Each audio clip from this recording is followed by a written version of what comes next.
Yo creí que era muy generoso con mis alumnos en la facultad cuando les daba mi dirección de mail. Y anoche, cuando el administrador federal dio su dirección de mail, la verdad que me sentí minúsculo en mi acto de generosidad. Creo que ese ejemplo marca a las claras que hay un nuevo paradigma en la administración. Me pareció muy elocuente, la verdad. Y es un poco de lo que venimos a hablar acá.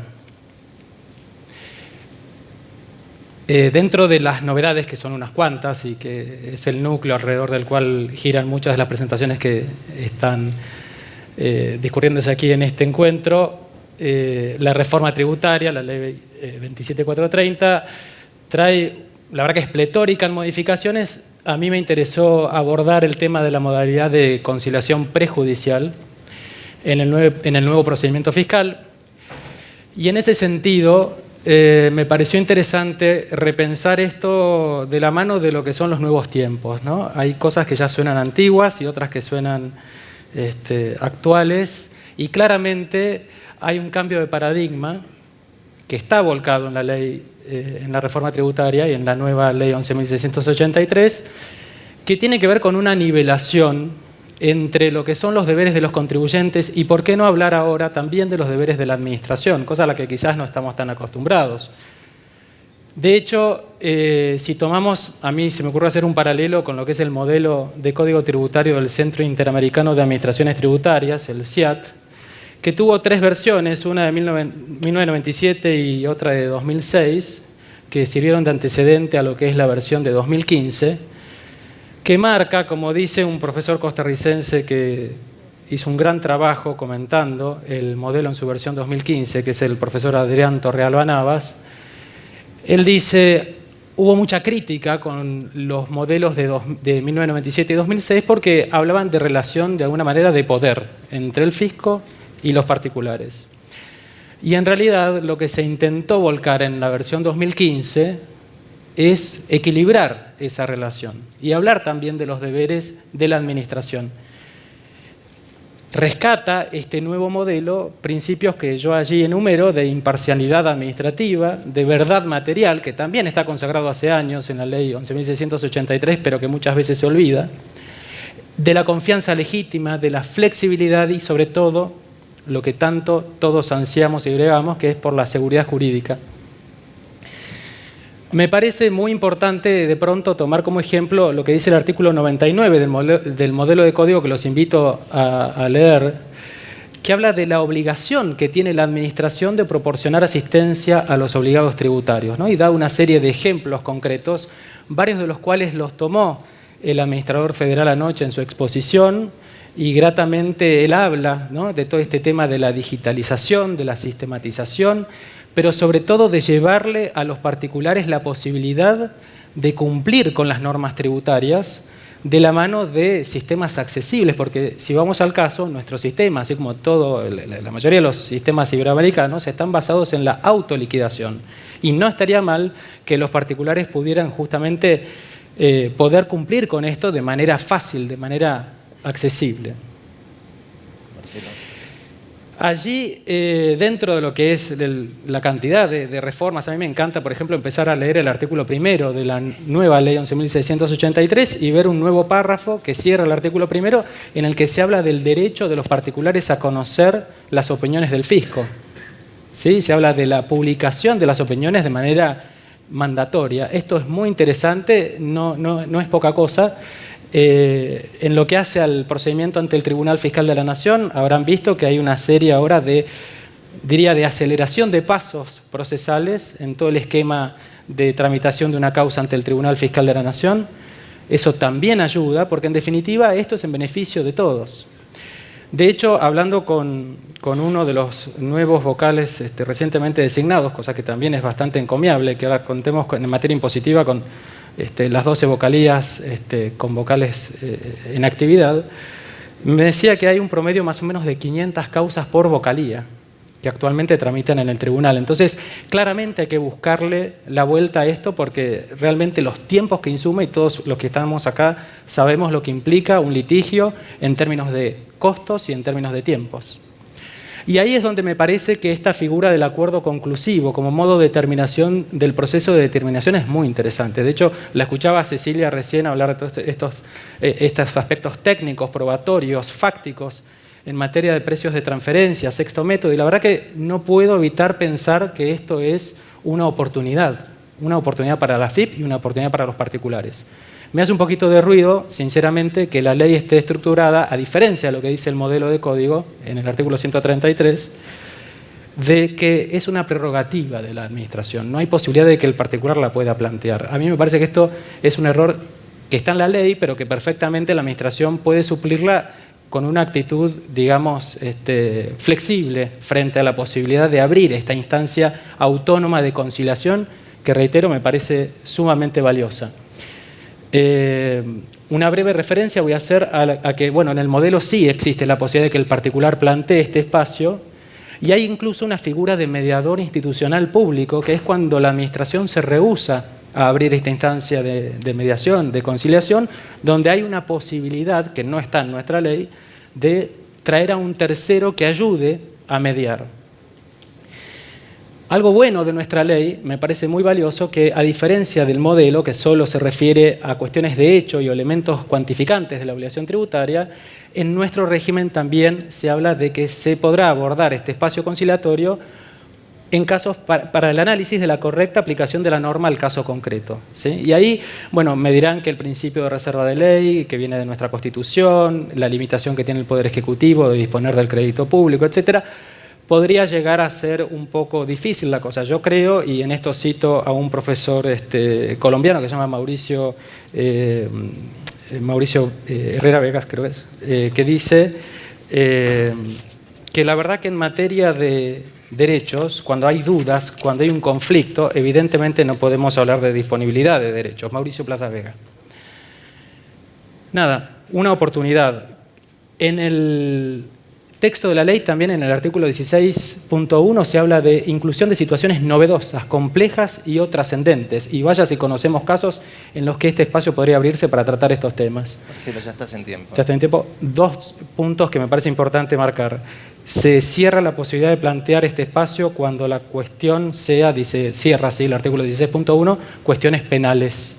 Me parece que se podría ser flexible en este punto y en todo caso dejar en manos de quienes integran o quienes integrarán ese espacio, digamos, ese acuerdo desde el lado de la AFIP y no dejar esto en manos de funcionarios que no sean de alto rango, porque realmente me parece que cortarle la posibilidad a los contribuyentes por una sospecha de una posible eventual connotación penal tributaria puede llegar a ser ciertamente no muy garantista. Bueno, cierro. Es importante este camino de diálogo. Cuccioli ayer habló de diálogo, de equilibrio, y esto es desde acá por lo que bregamos, por un trato equilibrado para quienes en definitiva construimos el país, que somos quienes estamos acompañando a la administración en casos como estos, que son los que nos aglutinan, que son los tributarios. Muchas gracias.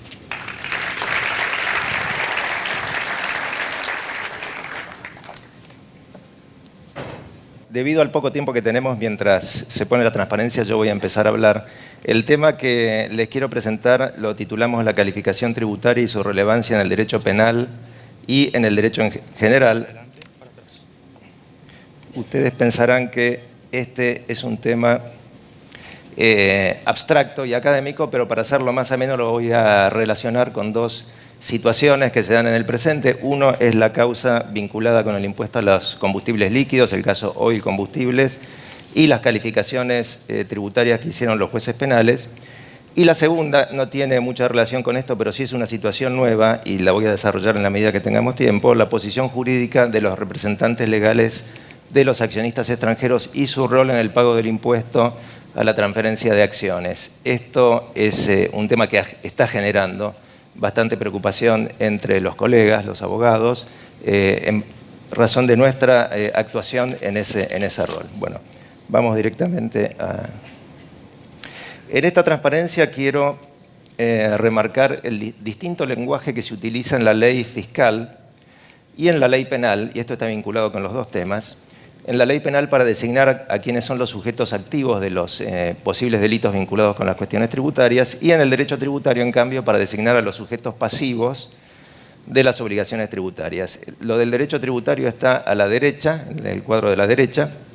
Fíjense que allí se designa con bastante precisión y detalle quiénes son los contribuyentes. El artículo 5 de la ley 11.683 se refiere a responsables por deuda propia. Estos son los contribuyentes. Y la misma ley dice que son contribuyentes aquellas personas a quien la ley fiscal le atribuye el hecho imponible. Bueno, y después designa posibles situaciones que pueden ser designadas por cada una de las leyes particulares como contribuyentes o responsables por deuda propia. Siguiendo con el artículo 6, allí están también detallados los responsables por deuda ajena, es decir, personas que tienen que pagar el impuesto a pesar de no ser contribuyentes. Son los que nosotros conocemos como responsables por deuda ajena. En cambio, en el derecho penal, si podemos poner la transparencia anterior, en el derecho penal se utiliza un lenguaje mucho más general, la anterior. Un lenguaje mucho más general. Fíjense que para designar quiénes podrían ser los sujetos activos del delito de evasión simple o evasión agravada, la ley dice el obligado. Es una designación con carácter general. Existe una sola coincidencia, que es en el delito de retención o apropiación indebida de tributos. Allí sí la ley penal tributaria utiliza el mismo lenguaje que la ley fiscal, el agente de retención o percepción. Ahora, la pregunta que nos formulamos: cuando la ley penal dice el obligado y dice el agente de retención o percepción, ¿a quiénes se está refiriendo? Y para mí la respuesta es: se está refiriendo a los que son obligados conforme a las definiciones que surgen de la ley penal. Entiendo que en esto no hay discrecionalidad de los jueces penales para establecer como posibles sujetos activos de los delitos a personas que no están designadas como obligados, sean su carácter de contribuyentes directos o de responsables por deuda ajena, en las leyes fiscales. Y esto es así porque la ley penal no contiene ninguna definición de qué es un obligado o de qué es un agente de retención o percepción.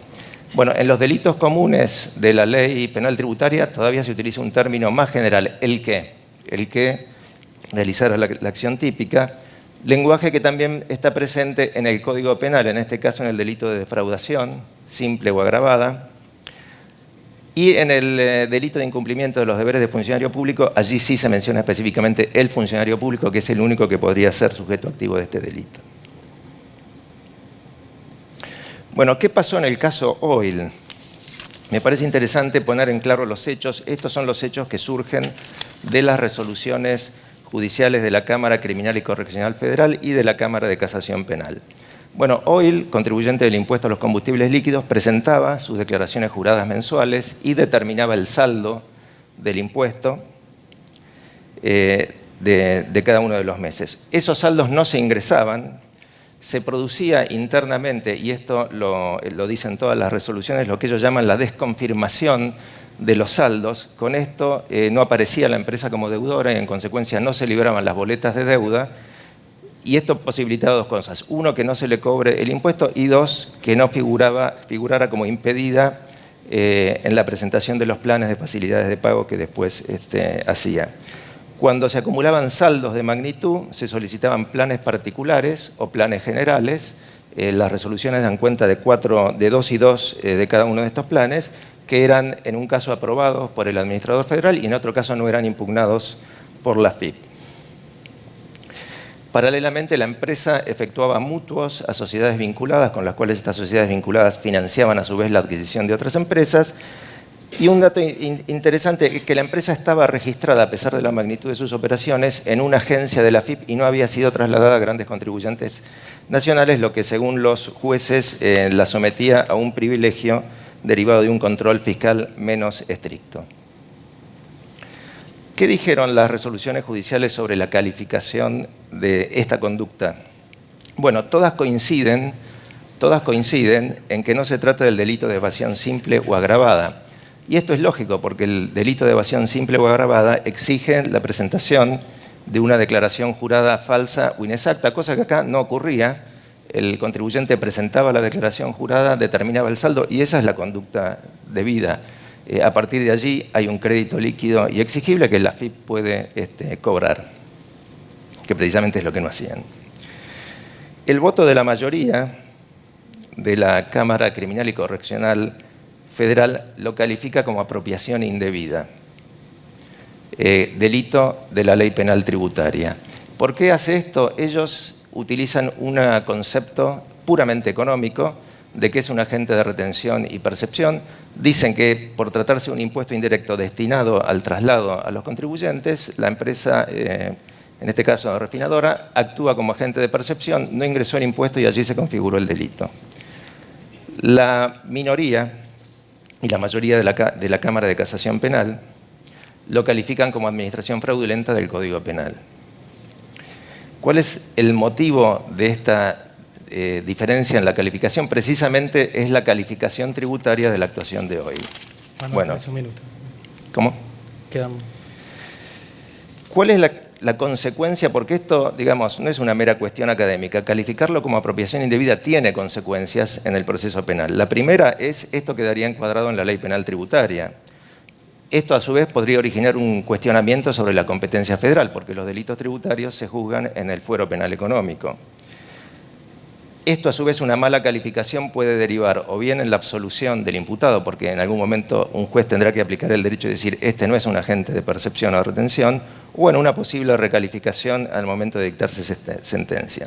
Se cuestiona con esto el rol del administrador federal, porque en el delito de apropiación indebida la administración es víctima, no hay ningún rol de ningún funcionario público, el delito se configura simplemente con el no ingreso de los saldos debidos. Y finalmente, la cuestión de la denegatoria del acogimiento a la ley 27260, que también podría generarse con esta calificación incorrecta. Bueno, para terminar, y sé que no tengo tiempo para desarrollar todo, me interesaría comentarles por qué la mayoría de los jueces decidieron encuadrarlo como el delito de defraudación del Código Penal agravada por ser víctima de la administración pública.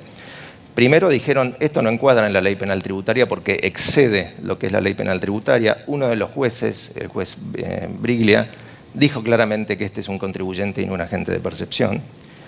La maniobra excede lo que podría configurar un delito tributario. Insistimos, el delito tributario se configura con la presentación de la declaración engañosa o con el no ingreso del impuesto retenido percibido. Ellos dicen, fíjense que acá la maniobra consistía en desviar fondos que debían ingresar al Estado para financiar la expansión de un grupo económico, y esto solamente se podía hacer con la colaboración de gente que trabaja en la AFIP, que le dio un control insuficiente, le desconfirmaron las deudas determinadas para no iniciarles las ejecuciones fiscales, le otorgaron indebidamente planes de facilidades de pago y no impugnaron las presentaciones en planes de pago generales. Sobre esta base, la mayoría dijo, bueno, este es el delito de defraudación fiscal, el delito de defraudación agravada por ser en perjuicio de una administración fiscal. Este delito está tipificado en el artículo 174, inciso 7, que se refiere a quienes tengan el manejo, administración o cuidado de bienes o intereses pecuniarios de otros y dolosamente los perjudicaren en beneficio propio o de un tercero o para causarles daño. Parecería que claramente esta conducta con todos estos ingredientes que mencionamos y de los que dan cuenta las resoluciones judiciales encuadraría en esta figura más que en los delitos tributarios puros.